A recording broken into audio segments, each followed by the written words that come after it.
दोस्तों आपका स्वागत है एक बार फिर से हमारे चैनल नोटबोर्ड में। तो दोस्तों आज की इस वीडियो में हम क्लास 10th मैथ्स का जो प्रैक्टिस पेपर है दोस्तों देखने वाले हैं। आपको पता है आपका बोर्ड एग्जाम आने वाला है फरवरी में, तो उसी से रिलेटेड ही दोस्तों वीडियो है। तो ये सैम्पल पेपर हम देखने वाले हैं, इसके आंसर मैं आपको बताने वाला हूँ। ठीक है दोस्तों, तो इसकी प्रैक्टिस आप जरूर कीजिएगा क्योंकि आपका जो पेपर का पैटर्न है सेम इसी तरीके का होने वाला है। ठीक है, तो 80 नंबर का आपका मैथ का पेपर होगा दोस्तों, 3 घंटे आपको टाइम मिलेगा। अब ये जो पेपर है दोस्तों ये सिंपल मैथ्स है, इसमें स्टैंडर्ड बेसिक का कुछ नहीं है, तो दोनों बच्चे इसकी प्रैक्टिस कर सकते हैं। ठीक है, 5 सेक्शन है पेपर में, 1, 2, 3, 4 और 5 इन मार्क्स के आपके क्वेश्चन है इसमें। ठीक है दोस्तों, सबसे पहला सेक्शन है सेक्शन ए जिसमें MCQ है। पहला क्वेश्चन आपको दिख रहा होगा दोस्तों, सर्कल वाले चैप्टर का है। If one end of the diameter of a circle is -40 and other end is at 20 then radius of this circle is of length. तो आपको रेडियस बताना है। तो सबसे पहले आपको ये कोऑर्डिनेट आपको पता होने चाहिए कैसे मार्क करते हैं। जैसे ये आपकी लाइन होती है दोस्तों, तो -40 कुछ इस जगह पे होगा और 20 कुछ इस जगह पे होगा मान लो। तो इन दोनों में 6 यूनिट का अंतर है, 6 यूनिट। तो डायमीटर होगा 6 यूनिट। आपसे पूछा है रेडियस, तो रेडियस विल भी दोस्तों 3 यूनिट्स। ठीक है, तो इसका जो आंसर होगा वो होगा ऑप्शन नंबर सी, 3 यूनिट्स। ठीक है दोस्तों, अगला है sine 60 degree into cos 30 degree. इस टेबल को दोस्तों आप जरूर ध्यान से याद कर लीजिए, ये पेपर में आपके ज़रूर आएगा। ठीक है, इस तरह के क्वेश्चन टेबल पे बेस्ड आपके आ सकते हैं ट्रिग्नोमेट्री के। तो साइन 30 की वैल्यू होती है 60 की वैल्यू होती है दोस्तों √3/2 होती है, और कॉस 30 की वैल्यू भी √3/2 होती है। इन सबको जब आप मल्टीप्लाई करेंगे तो ऊपर आएगा 3 और नीचे आएगा 4। तो इसका आंसर होगा 3/4 ऑप्शन नंबर ए। ठीक है दोस्तों, अगला है आपको दोस्तों क्वाड्रेटिक इक्वेशन दे रखी है ये, इसका आपका डिस्क्रिमिनेंट निकालना है, डी निकालना है। डी निकालने का फॉर्मूला क्या होता है दोस्तों?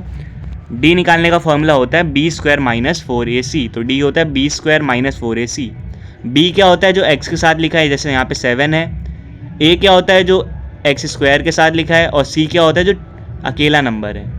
ठीक है, तो आपको d निकालना है यानी कि b² - 4ac। तो 7 का स्क्वायर करना है यानी कि 49 -4 × 5 × 2, तो ये आएगा 40। तो ये आएगा दोस्तों 9 आएगा आपका। ठीक है, तो यानी कि डी की वैल्यू क्या आ जाएगी, 9 आ जाएगी। ठीक है, और ये आपका आंसर हो जाएगा। ठीक है दोस्तों, अगला क्वेश्चन देखते हैं। Area of quadrant of a circle having circumference 22 centimetre is. Circumference 22 है, क्वाड्रेंट का एरिया निकालना है। तो सरकमफेरेंस का मतलब क्या है दोस्तों, आपको 2πr दे रखा है। तो 2πr आपको दोस्तों दे रखा है 22। यहाँ से दोस्तों पहले आपको रेडियस निकालना है। तो रेडियस हो जाएगा आपका 22/2π हो जाएगा, ये हो जाएगा दोस्तों। 2 से इसको काटेंगे 11 आएगा। फिर यहाँ पे पाई की वैल्यू जब दोस्तों हम पुट करेंगे तो इसका आंसर आ जाएगा 3.5। ठीक है, अब 3.5 को जब आप पुट करेंगे quadrant, area of quadrant formula क्या होता है दोस्तों? एरिया ऑफ क्वाड्रेंट का फॉर्मूला होता है θ/360 × πr²। आर की वैल्यू क्या आ गई 3.5, थीटा यहाँ पे होगा 90 डिग्री। तो इसकी वैल्यू जब आप पुट करेंगे तो आपका जो फाइनल आंसर आएगा वो आएगा option number C, 9.625 centimetre square. ठीक है दोस्तों, अगला एक semi circular piece of paper है, 20 सेंटीमीटर का डायमीटर है उसका, उसको रोल करके कोन बनाया है। जैसे मतलब ऐसे एक सेमी सर्कुलर था, इसको घुमा के एक दोस्तों ऐसे कोन बना दिया। कोन की आपकी स्लैंट हाइट पूछी है, तो जो कोन की स्लैंट हाइट होगी दोस्तों वो इसके रेडियस के इक्वल होगी। तो डायमीटर अगर 20 है तो रेडियस क्या होगा 10 होगा, तो स्लैंट हाइट भी कितनी होगी दोस्तों 10 होगी। तो फिफ्थ का होगा ऑप्शन नंबर ए, 10 सेंटीमीटर। ठीक है, उसके बाद दोस्तों अगला क्वेश्चन है, ये 4 पॉइंट्स है, इनको आपको पहले तो प्लॉट करना है। प्लॉट करने की ज़रूरत नहीं है, आपको बताना है इनको मिलाने पे कौन सा शेप बनेगा। तो इसमें आपको क्या करना होता है दोस्तों, डिस्टेंस फॉर्मूला निकालना होता है। जैसे आपने मान लो इसको ए मान लिया, इसको B, C, D, तो इन चारों के बीच में डिस्टेंस निकालिए। AB निकालिए, BC, CD और AD ये निकालिए, और डायगोनल्स निकालिए AC और BD। तो जब आप इसको सॉल्व करेंगे ना तो आपको चारों साइड इक्वल मिलेगी, लेकिन डायगोनल्स अलग अलग मिलेंगे। तो चारों साइड तो दोस्तों रोम्बस में भी इक्वल होती है, स्क्वायर में भी होती है, लेकिन डायगोनल्स अलग अलग किस में होते हैं, रोम्बस में होते हैं। तो इसका जो आंसर होगा ऑप्शन नंबर ए होगा, रोम्बस। ठीक है दोस्तों, तो ऐसे क्वेश्चन आपको आ सकते हैं पेपर में। अगला दोस्तों ये लीनियर इक्वेशन है, इसको आपको x की टर्म में एक्सप्रेस करना है। तो क्या है 3x - 7y और इक्वल टू में है 10। x की टर्म में एक्सप्रेस करने का मतलब है आपको x को अकेला रखना है, बाकी सबको दूसरी साइड भेजना है। तो माइनस का 7 है उधर जाके होगा प्लस का 7y, और 3 उधर जाके होगा डिवाइड। तो आपका आंसर आएगा ऑप्शन नंबर सी, 10 + 7y अपॉन में 3। ठीक है दोस्तों। फिर क्वेश्चन नंबर 8 है दोस्तों, यहाँ पे आपको क्लास मार्क निकालना है मॉडल क्लास का। तो मॉडल क्लास क्या होती है, जिसमें सबसे ज़्यादा नंबर होते हैं। तो सबसे ज़्यादा नंबर इसमें है, तो ये होगा आपका मॉडल क्लास। क्लास मार्क क्या होता है, इनके बीच की मिडल वैल्यू, इन दोनों की मिडल वैल्यू। तो 60 और 80 की मिडल वैल्यू क्या होती है, 70 होती है। या इसको निकालने का तरीका क्या होता है, 60 + 40, 60 + 80 आएगा और डिवाइड बाई 2, यानी 140 अपॉन में 2। तो इसका आंसर क्या आएगा दोस्तों, 70 आएगा। ठीक है दोस्तों। अगला क्वेश्चन है, एक आर्क है, उसकी लेंथ है 6 पाई, वो एंगल बना रहा है 120 डिग्री, डायमीटर आपको बताना है। तो आपको पहले रेडियस निकालना है। तो आर्क का दोस्तों फॉर्मूला क्या होता है, थीटा की जगह कितना है 120 है, मैं डायरेक्ट लिख देता हूँ। तो 120 divide by 360 into 2 pi r होता है, और इक्वल टू में कितना है, इक्वल टू में है 6 पाई। तो यहाँ पाई से पाई कैंसिल हो जाएगा, 120 से दोस्तों 130 कैंसिल हो जाएगा 3 टाइम्स। ठीक है, अब ये 3 वहाँ जाके मल्टीप्लाई होगा और 2 आएगा। तो इसका आंसर दोस्तों आएगा 9। इसको अगर ऊपर भेजेंगे और उसके बाद दोस्तों इसको अगर कट करेंगे ना हम, तो हमारा जो आंसर है वो आ जाएगा। ठीक है, इसको तो इसका जो रेडियस आएगा वो 9 आएगा। तो रेडियस 9 आएगा। हमसे क्या पूछा है, डायमीटर पूछा है। तो डायमीटर कितना आ जाएगा दोस्तों, 18 सेंटीमीटर। तो 9th का होगा ऑप्शन नंबर ए, 18 सेंटीमीटर। ठीक है दोस्तों। तो आपको लेंथ ऑफ आर्क का फॉर्मूला यहाँ पे यूज़ करना था। अगला है, which of the following are definitely similar to each other. कौन से जो है आपस में सिमिलर होंगे ही होंगे। तो ये इसका आंसर होना चाहिए दोस्तों option number B, any 2 regular pentagons. ठीक है, तो पेंटागन आपस में सिमिलर होंगे। उसके बाद दोस्तों ये इसका आंसर दोस्तों रोम्बस भी हो सकता है, क्योंकि रोम्बस में क्या होता है, चारों साइडें इक्वल होती हैं, पेंटागन में भी होती हैं। तो मेरे हिसाब से इसका आंसर ए या बी में से एक होने वाला है। तो आप उसका आंसर चेक कर सकते हैं। अगला दोस्तों, एक लेटर ई आपको चूज़ करना है इस वर्ड में से। तो सबसे पहले आपको काउंट करना होता है टोटल कितने लेटर्स है इसमें। तो टोटल है दोस्तों 14 लेटर्स, 14। और ई कितनी बार आया है, ई आया है 4 बार। तो इसका आंसर आएगा 4/14। अब ये ऑप्शन में है नहीं, तो इसको सिंप्लीफाई कीजिए। 2 से कटेगा तो 2/7, यानी ऑप्शन नंबर आएगा डी, 2/7। ठीक है दोस्तों, तो ये इसका आंसर होगा ऑप्शन नंबर डी। फिर अगला है दोस्तों 12th, LCM of smallest 2 digit prime number and smallest odd prime number. तो स्मॉलेस्ट 2 डिजिट प्राइम नंबर क्या होता है दोस्तों, 11 होता है। और स्मॉलेस्ट ऑड प्राइम नंबर क्या होता है, वो होता है 3। तो इनका एलसीएम क्या होगा, तो ये दोनों एक दूसरे के टेबल में तो आते नहीं है, तो इनको मल्टीप्लाई कर देंगे दोस्तों, तो एलसीएम आ जाएगा। तो इसका आंसर आएगा 11 3 33, ऑप्शन नंबर ए। ठीक है दोस्तों। अगला है दोस्तों, आपको इसकी वैल्यू निकालनी है 5 cos square 30 degree divide by 1060 plus sign 30 degree. ठीक है, तो आपको कुछ नहीं करना है, यहाँ पे सिंपल वैल्यू पुट करनी है। जैसे cos स्क्वायर 30, cos 30 की वैल्यू क्या होती है दोस्तों, तो √3/2। तो 5 √3 का स्क्वायर अपॉन 2, यानी कि इंटू 3/4। ये तो आ गया ऊपर।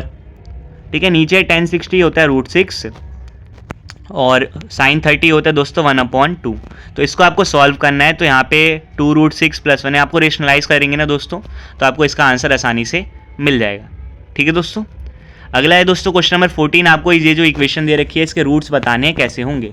तो रूट्स कैसे पता करते हैं कि कैसे होंगे, तो उसके लिए आपको दोस्तों डी निकालना पड़ता है। डी यानी डिस्क्रिमिनेंट निकालना पड़ता है। तो इसका फॉर्मूला होता है b² - 4ac। तो b की जगह यहाँ 4 है, तो 4 का स्क्वायर 16 - 4ac। तो इसका जो आंसर आएगा -4 आएगा दोस्तों।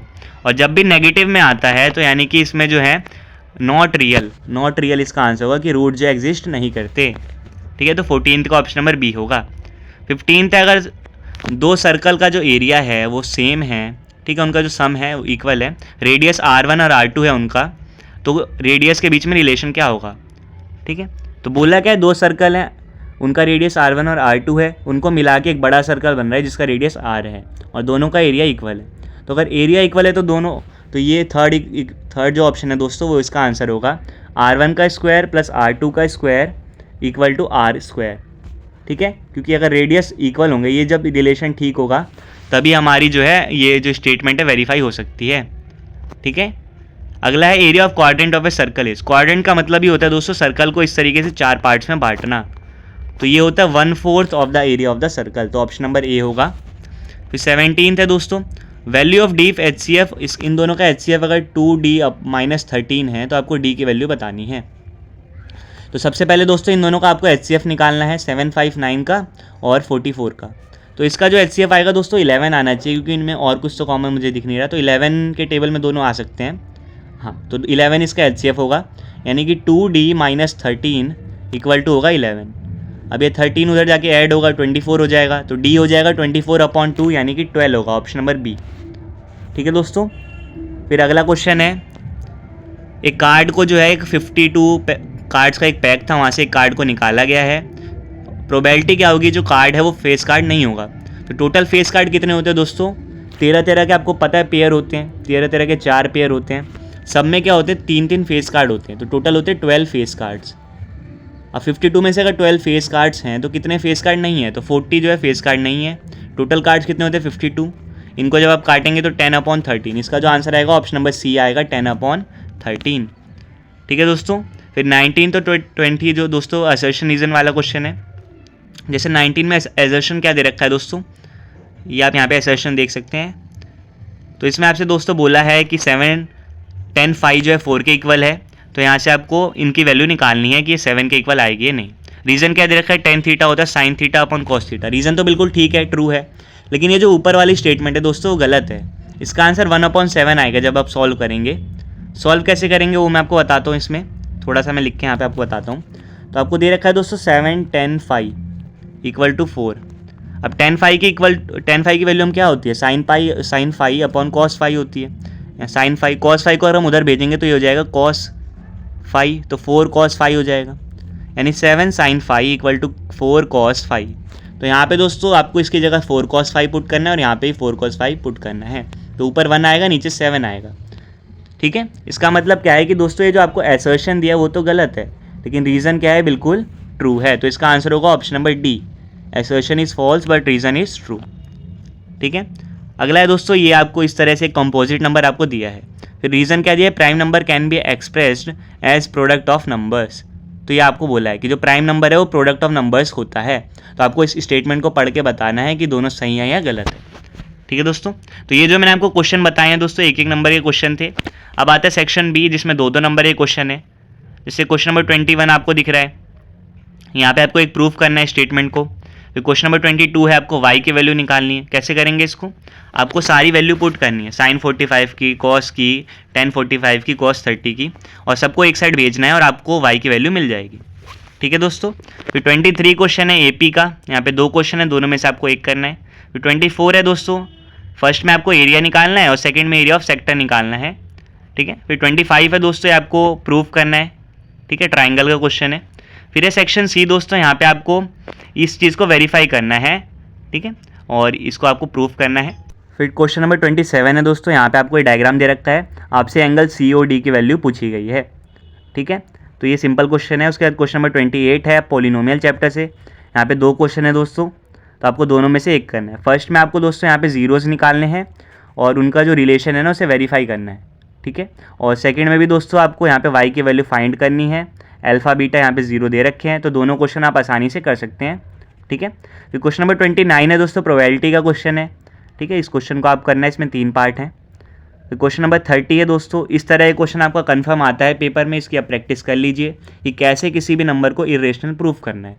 ठीक है, फिर क्वेश्चन नंबर 31 है दोस्तों, यहाँ पे आपको फर्स्ट पार्ट 2 पार्ट हैं। फर्स्ट में आपको A और B की वैल्यू फाइंड करनी है और सेकंड में आपको ग्राफिकली इनको सॉल्व करना है, ग्राफ बना के। फिर है सेक्शन डी दोस्तों, इसमें 4 क्वेश्चन है, 5-5 नंबर के। तो क्वेश्चन नंबर 32 आपको दिख रहा है, ट्राइंगल चैप्टर का है। ट्राइंगल का जो आपने BPT थ्योरम पढ़ी होगी उसका यूज़ करके आपको यहाँ पे प्रूफ करना है, सिमिलैरिटी के रूल्स आपको प्रूफ करने हैं। उसके बाद क्वेश्चन नंबर 33 है दोस्तों, यहाँ पे आपको मीडियन दे रखा है, आपको F1 और F2 निकालना है। ठीक है, तो मीडियन का फॉर्मूला आपको यूज़ करना है। फिर 34 है दोस्तों, इसमें 2 पार्ट हैं। फर्स्ट में आपको वॉल्यूम निकालना है और सेकंड में टोटल सरफेस एरिया निकालना है, तो कोई आपको एक करना है दोनों में से। फिर क्वेश्चन नंबर 35 है दोस्तों, इसमें भी 2 पार्ट है। फर्स्ट में आपको इस इक्वेशन को सॉल्व करना है, ये जो दे रखा है, और सेकंड में आपको पहले स्टेटमेंट पढ़ना है, इक्वेशन बनानी है, फिर आपको आंसर निकालना है। ठीक है, उसके बाद है सेक्शन ई दोस्तों, जिसमें केस स्टडी के 3 क्वेश्चन है। जैसे क्वेश्चन नंबर 36 आपको दिख रहा है, यहाँ पे कुछ डेटा दे रखा है, इसके हिसाब से आपको डायग्राम बनाना है और एप्लीकेशन ऑफ ट्रिग्नोमेट्री का दोस्तों क्वेश्चन है, तो आपको हाइट वगैरह निकालनी है बिल्डिंग की। ठीक है, फिर क्वेश्चन नंबर 37 है दोस्तों, इस तरह का क्वेश्चन है, AP का क्वेश्चन है। ठीक है, और उससे बेस्ड यहाँ पे क्वेश्चन पूछे गए हैं। ठीक है, क्रिएटिव तरीके से, तो आसान क्वेश्चन है, आप ध्यान से स्टेटमेंट को पढ़ना है आपको और उस हिसाब से आपको ये बनाना है AP। फिर 38 है दोस्तों, यहाँ पे कोऑर्डिनेट ज्योमेट्री का क्वेश्चन है और उस पर बेस यहाँ पे क्वेश्चन पूछे गए हैं। तो ये दोस्तों आपका पेपर था, इसमें टोटल 38 क्वेश्चन थे, 1 नंबर के 2, 3, 4 और 5 नंबर के इसमें क्वेश्चन थे। तो ये दोस्तों 10th क्लास का पेपर है जो आपका बोर्ड एग्जाम होने वाला है, उसका सैम्पल पेपर। तो उम्मीद करता हूँ दोस्तों आपने वीडियो एंड तक देखी होगी, आपको क्वेश्चन का आइडिया लग गया होगा। पेपर की अगर मैं बात करूँ दोस्तों तो ऐसा नहीं है कि बहुत ईजी है, बहुत हार्ड भी नहीं है। अगर आपने अच्छी तरीके से सारे कॉन्सेप्ट पढ़े हैं तो आप आसानी से कर सकते हैं। तो मॉडरेट लेवल में इसको बोल सकता हूँ। कुछ ऐसे क्वेश्चन है जो बार बार रिपीट होते हैं, तो उनकी आप प्रैक्टिस ज़रूर कीजिए, जैसे कि इरेशनल प्रूफ करने वाला क्वेश्चन हो गया, जैसे कि ज़ीरोज़ निकालने वाला क्वेश्चन हो गया, ठीक है। प्रोबेबिलिटी के जो क्वेश्चन है ये भी ईजी क्वेश्चन है और ये रिपीट भी होते हैं दोस्तों, तो इनकी आप अच्छे से प्रैक्टिस कर लीजिए। इसके अलावा मीन, मीडियन, मोड, इन तीनों के आप ज़रूर प्रैक्टिस कर लीजिए, इनमें से कोई ना कोई एक कन्फर्म आपके पेपर में आता है, ठीक है दोस्तों। तो ये आपका दोस्तों सैम्पल पेपर था क्लास 10th मैथ्स का सेशन 2025 और 26 के लिए। उम्मीद करता हूँ दोस्तों आपने वीडियो देखी होगी। आपसे फिर मिलेंगे दोस्तों नेक्स्ट वीडियो में, तब तक के लिए bye bye, see you again and thanks for watching.